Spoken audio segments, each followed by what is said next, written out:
যৌবন মুগ্ধা সত্যেন্দ্রনাথ দত্ত, জীবন নিশা থেকে নেওয়া অনুবাদ কবিতা। যখন আমি ঘোমটা খুলি নয়ন পরে, পাণ্ডুর হয় গোলাপগুলি ঈর্ষা করে। বৃদ্ধ তাদের বক্ষ হতে ক্ষণে ক্ষণে ক্রন্দনেরই দুলে মধুর গন্ধ খরে।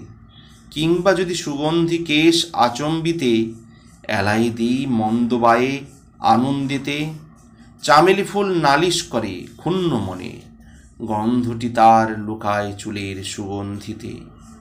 যখন আমি দাঁড়াই একা মোহন সাজে, অমনি সভা হয় যে অমনি তখন বাজে শতেক শ্যামা পাখির কণ্ঠে কলস্বনে বন্দনা গান স্পন্দন তুরি কুঞ্জ মাঝে।